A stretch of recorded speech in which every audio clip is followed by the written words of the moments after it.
Hola, ¿cómo están todos y todas? Quiero agradecer primero que todo a los organizadores de este noveno Congreso de Infraestructura Hospitalaria que me hayan invitado a compartir con ustedes una visión quizás un poco distinta.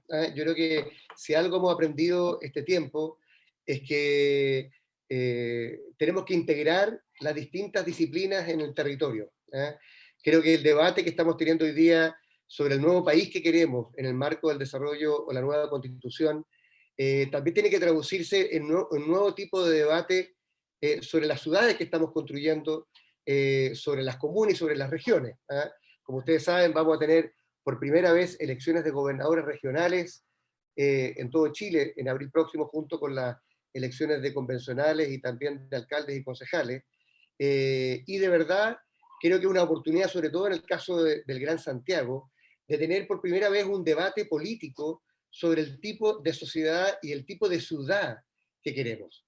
Eh, la verdad, cuando uno piensa en la pandemia, que ha sido algo que nos ha marcado profundamente, no solamente como país o como ciudad, como planeta, durante este año, con enormes transformaciones en nuestra forma de vivir, de trabajar, de compartir con otros, con consecuencias también de salud, de todo tipo. Por supuesto, hay una cifra lamentable de personas que han fallecido, personas que han quedado con secuelas producto de esta enfermedad, pero también la necesidad de entender bien cómo dialoga este fenómeno, esta pandemia, que es probablemente la primera que hemos vivido en nuestra generación al menos, pero que claramente no va a ser la última, respecto de cómo nos organizamos como ciudad y cómo construimos comunidad. Eh, lo primero que quiero decirle que hay gente que ha dicho que la pandemia ha traído problemas nuevos. Yo más bien soy de los que cree que la pandemia lo que ha hecho ha sido visibilizar algunos problemas que teníamos previamente. Y uno de ellos, sin ir más lejos, lo reflejó el propio ministro de Salud, cuando de alguna manera cercano a lo que era ya 3, 4 meses del desarrollo de la pandemia, dijo en un reconocimiento que causó sorpresa en algunos, pero yo no quiero pensar que no fue un reconocimiento honesto, que él no conocía el nivel de hacinamiento y el nivel de pobreza que había en nuestro país. Y es el primer elemento. Yo creo que efectivamente lo que hizo esta pandemia fue visibilizar esa realidad de desigualdad urbana que tenemos en muchas ciudades de Chile y por supuesto también la nuestra, aquí en Santiago. El hacinamiento existe. Lamentablemente, durante mucho tiempo, la política de vivienda del Estado de Chile, que fue tan exitosa en disminuir el número de campamentos y el número también de allegados, demostró ser incompleta, porque no era capaz de integrarla en una visión de ciudad, donde hubieran mejores barrios, mejor equipamiento, mejores servicios. Y por supuesto que el tema del hacinamiento es una de las realidades que se viven en gran parte de las comunas populares de nuestra ciudad. Hay un índice de eso y tenemos que visibilizarlo aún más. Y lo segundo, por supuesto, el tema de la pobreza, que de alguna manera yo diría que teníamos una clase media de alguna manera un poquito frágil, que ante el primer golpe, en este caso producto de una pandemia asociado a un estallido social, asociado a la pérdida de empleo, mostró niveles de pobreza que no veíamos, al menos en mi generación, probablemente desde el año 82, es decir, desde que tuvimos una situación de crisis económica brutal en el país, donde teníamos ollas comunes. Yo estoy en los 50, como probablemente muchos de ustedes, y el último recuerdo que tenía de ollas comunes era el año 82. Y de verdad hubo mucha gente que tuvo que acceder a este mecanismo de autoayuda comunitario, porque simplemente, producto de las implicancias sociales y económicas, no podía llevar el pan a la mesa. Y hay un tercer elemento que creo que también ha quedado develado, que es el tema del transporte. Como ustedes saben, la población sigue teniendo un miedo al tema del transporte.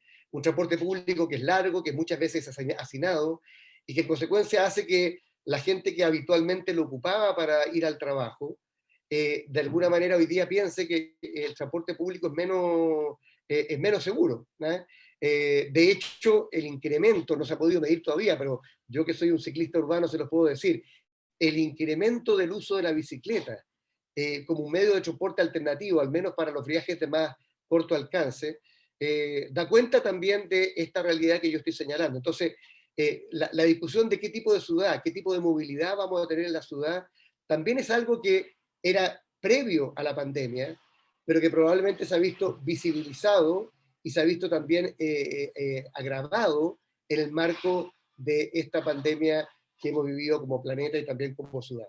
¿Ah? Ahora, yo creo que, dicho lo anterior, la pregunta que uno se hace, ¿qué podemos aprender de lo que hemos vivido? Y quizás lo primero que podría decir yo, no como un experto en salud, a pesar de que trabajé en el Ministerio de Salud y fui alcalde y me tocó administrar la salud primaria en una comuna como Peñalolén durante 8 años, con todas las complejidades que tiene administrar un per cápita bastante bajo, en un contexto también de mucha pobreza y de fragilidad y vulnerabilidad. Es que yo creo que el tema de la salud entra nuevamente a la agenda nacional, a la agenda política, no solamente desde la lógica curativa. ¿Eh? Si ustedes recordarán, al principio de la pandemia, todo el tema fue, bueno, cómo nos aperamos como país de los respiradores artificiales, cómo integramos camas, en fin, cómo nos preparamos para este gran golpe de demanda por temas respiratorios producidos por el COVID. Sin embargo, y esto es lo interesante, después de la primera ola, el gran tema hoy día es cómo prevenimos la segunda ola. O sea, esta lógica de la salud como algo preventivo y no solamente curativo, es un tema que a mí me gustaría que fuera uno de los legados positivos de la pandemia. ¿Ah? Todos sabemos que prevenir los problemas de salud es mucho más barato que curarlos. Y ahí están las listas de espera y los temas de cirugías pendientes que van a ser uno de los legados negativos de esta pandemia. Pero desde el punto de vista positivo, a mí me gustaría que los distintos actores políticos, sociales y también sanitarios, médicos, tuvieran en presente esta idea de qué políticas públicas hacemos para proteger la salud física de las personas, por supuesto, y también la salud mental. Entonces, ¿qué tipo de ciudad hacemos para tener una ciudadanía más saludable? No es un tema menor. La presencia de espacios públicos de buena calidad, ojalá parques de alto estándar en todas las comunas del Gran Santiago y, ¿por qué no?, de Chile. Es claramente hoy día una exigencia no solamente urbanística o ciudadana política, sino que también una exigencia desde el punto de vista de la salud. La gente que tiene acceso a parques, todos sabemos que vive más y vive mejor, tanto desde el punto de vista de salud mental como desde el punto de vista de la salud física. De hecho, hay estudios de la Organización Mundial de la Salud que dicen que aquellas personas que viven a menos de 20 minutos caminando de un área verde de buen estándar, son personas que tienen mejor calidad de vida y se enferman menos. Entonces, lo primero es cómo instalamos el tema de la prevención de salud. ¿Ah? Claramente vinculado al tema de la pandemia o posibles futuras pandemias, pero en general también, diría yo, de la salud en general de la población. El tema del transporte, yo, más allá de que yo sea un ciclista urbano, todos sabemos que la bicicleta, el uso de la bicicleta como un medio habitual de transporte, genera no solamente descongestión en la ciudad, no solamente contamina menos, no solamente es más económica, sino que genera también una actividad física que es muy necesaria para prevenir otros tipos de problemas de salud, y además genera beneficios desde el punto de vista de la salud mental. Ahora, por supuesto, para poder tener una ciudad saludable que estimule el uso de la bicicleta, tenemos que construir infraestructura que sea acorde con aquello. ¿Eh? Tanto para los peatones, porque de verdad la infraestructura hoy día de veredas en Santiago es, que lo que más conozco, es bastante precaria y bastante desigual. Mientras tú tienes siempre veredas de alto estándar, muy anchas y muy bien pavimentadas, en el contexto de las comunas del sector oriente, cuando tú vas a comunas como Independencia, Recoleta, Quinta Normal, Renca, que son comunas históricas de más de 100 años en el Gran Santiago, la verdad es que el 40% de las veredas está en mal estado. Entonces, eso va a requerir un gran esfuerzo de equidad, de justicia urbana, para mejorar el tema de las veredas, para que la gente que quiere caminar y que necesita caminar lo haga seguramente y sin correr el riesgo de fracturarse una cadera, como ocurre en estas comunas, y también, por supuesto, construir los 700 kilómetros de ciclovía de alto estándar que nos faltan en Santiago, por supuesto integradas entre ellas. Ahora, 700 kilómetros es mucha plata, son 400 millones de dólares, pero recordemos que el Estado chileno sí toma decisiones al respecto. El Estado chileno por ejemplo, decidió invertir, y digo el Estado nacional, no el Estado regional ni el Estado local, 400 millones de dólares de inversión, por ejemplo, en lo que es el subsidio a la autopista subterránea Américo Vespucio Oriente. Bueno, con esos 400 millones de dólares podríamos construir 700 kilómetros de ciclovías de alto estándar en la ciudad de Santiago. Ese es el tipo de debates que a uno le gustaría tener para el tipo de ciudad que queremos en torno a la promoción y prevención en salud. ¿Eh? Después está el tema de la integración público-privada. Creo que uno de los éxitos de Chile fue que en momentos de emergencia hubo una mayor compenetración, integración entre lo público y lo privado. Aquí, más que una competencia exacerbada, tenemos que buscar cómo se integran. Va a haber un debate sobre un seguro universal de salud que se ha venido postergando por mucho tiempo. Espero que no se postergue mucho más, porque creo que por ahí va la solución.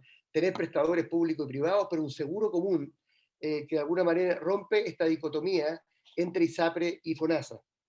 Y tercero, diría yo, en materia de salud, el tremendo rol del territorio y de las comunas y las regiones en contribuir. Yo no estoy diciendo que toda la estrategia sanitaria de un país se puede hacer a nivel de las comunas.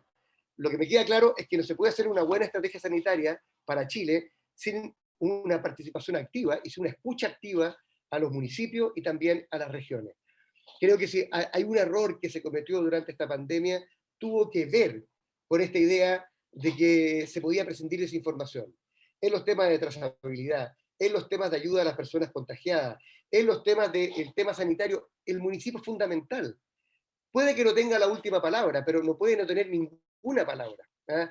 Hace poco yo hablaba con el alcalde de Renca, el alcalde Castro, que nos contaba que ellos iniciaron mucho antes que el municipio, 4 meses tardíamente, invitar a los municipios a trabajar en el tema de la prevención y de la trazabilidad. Habían creado este programa Centinela, en ayuda y en cooperación con la Fundación Bloomberg Philanthropies, que le había dado una manera de hacerlo. Ahora, es interesante que esa comuna que tuvo esta experiencia nunca haya sido replicada en otras comunas, salvo por la mera iniciativa de los alcaldes. El ministerio nunca entendió que los municipios eran sus aliados, y espero que en el futuro también los gobiernos regionales. ¿Cuán rápido podríamos haber implementado un sistema de trazabilidad, como lo hizo de hecho Medellín en Colombia, incorporando a los municipios desde el día 1? Y lo más importante, creo yo, en esta materia, cómo hacer de que los que hacen bien la pega, recordemos que Renca fue la última comuna a salir de la cuarentena, pero ellos testeaban 20 veces más que el resto. O sea, si en una comuna promedio había 1.000 testeos por cada 100.000 habitantes, Renca hacía 20.000. Por supuesto, detectaban muchos más enfermos asintomáticos y por eso de alguna manera quedaron postergados en la salida de la cuarentena. Así que de salud diría cómo preocuparnos de la promoción y la prevención en salud y construir una ciudad acorde, y no solamente en cuanto a los temas curativos, cómo integrar mejor lo público y lo privado, y en tercer lugar, cómo incorporar de manera más fecunda, más positiva, el rol de municipios y de gobiernos regionales, sobre todo ahora que van a tener autoridades elegidas, no solamente desde el punto de vista ejecutivo, sino que también desde el punto de vista consultivo, y por qué no también compartir algunas buenas ideas y buenas prácticas que tengan ellos. Y por último, y esta es mi tercera reflexión para estar dentro del tiempo que me han pedido, tiene que ver con el tipo de ciudad que vamos a construir. Ya dije algo respecto del tema de la movilidad. ¿Eh? El uso de la bicicleta solo va a seguir aumentando, y en consecuencia, y la caminata también, y si tenemos un rebrote pandémico también, y en consecuencia, lo que haga la ciudad, lo que haga el país, para hacer de sus ciudades un espacio público más amable con los peatones. No me refiero solamente a las veredas, también a los cruces de calle, que sean ojalá seguros para niños y para adultos mayores, como dice Gil Peñalosa, un gran consultor, cómo construir una ciudad que sea amable con los niños de 8 años y con los adultos mayores de 80, porque si son amables para esas dos categorías de edad, van a ser amables para todos. La red de ciclovías, sin duda alguna. Y por supuesto la promoción del transporte público como una manera más eficiente de ocupar el espacio público y contamine menos, porque no olvidemos que la contaminación sigue siendo muy importante en nuestras ciudades. Segundo, el tema del teletrabajo. Yo creo que el teletrabajo llegó para quedarse, no solamente en función de la pandemia. Entonces la pregunta que uno se hace es, uno, ¿cuándo vamos a elevar el acceso a Internet a la categoría de un servicio básico? un servicio público básico. A nadie se le ocurriría que un sector de La Pintana no tuviera agua potable, que un sector de Puente Alto no tuviera alcantarillado. Sin embargo, hay sectores de esas comunas y de muchas otras más en nuestra ciudad que no tienen acceso a Internet. Entonces, la instalación de la conectividad tecnológica hoy día es un requerimiento también del tipo de ciudad post-pandemia que necesitamos. Va a haber teletrabajo y en consecuencia tenemos que tener, por supuesto, acceso a la conectividad. Y para qué decir el tema educacional. Hay niños nuestros en Chile y en Santiago que simplemente no pueden estudiar, no porque sus profesores o establecimientos educacionales no hayan hecho el cambio, sino porque no tienen conectividad y acceder solamente por celular es muy restrictivo. También vamos a tener que explorar qué nuevo tipo de enfermedades de salud mental o de otro tipo van a surgir producto del teletrabajo. Yo no sé ustedes, pero yo estoy agotado de hacer Zoom. Y la pregunta es, ¿cambian las cosas? En el caso de la Universidad Católica, donde llevo clase, no hemos reunido los profesores, hemos definido ciertos estándares de autocuidado de los alumnos. Bueno, esa va a ser una reflexión desde el mundo, desde el punto de vista sanitario, también súper importante.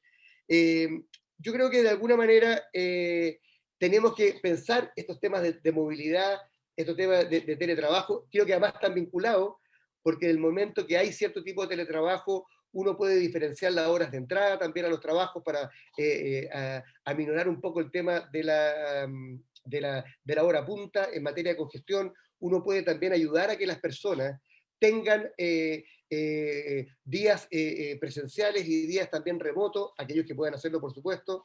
En fin, esas son dos reflexiones que son importantes. Y lo otro es también el tema de la ubicación, no solamente del trabajo, ojo, también de la infraestructura de salud. ¿Eh? Y lo tenemos que pensar muy bien cómo hay una dimensión territorial. En el caso de los CEFAM, los Centros de Atención Familiar de Salud de nuestro país, es obvio que tienen que tener una dimensión territorial, pero en el caso de los hospitales, es muy importante que pensemos bien el vínculo entre estas nuevas infraestructuras, porque se van a construir nuevos hospitales también en Santiago y en el resto de las regiones, cómo se vinculan también con los territorios y cómo las ubicamos, estas nuevas infraestructuras, para facilitar el acceso de la mayor cantidad de personas, ojalá de la manera más breve posible. En Europa se habla hoy día de la ciudad de 15 minutos, cómo tú tienes acceso a la salud, a los servicios públicos y privados, ojalá a 15 minutos de tu hogar. Bueno, nosotros estamos en la ciudad de 2 horas en algunos casos, pero tenemos que caminar en esa dirección de poder ir construyendo una ciudad donde hayan centros, subcentros de la ciudad, sobre todo en ciudades grandes como Santiago, con 7,5 millones de personas, cómo vamos creando subcentros donde esté la salud, la educación, los servicios públicos y el empleo más cerca de las personas y sus domicilios.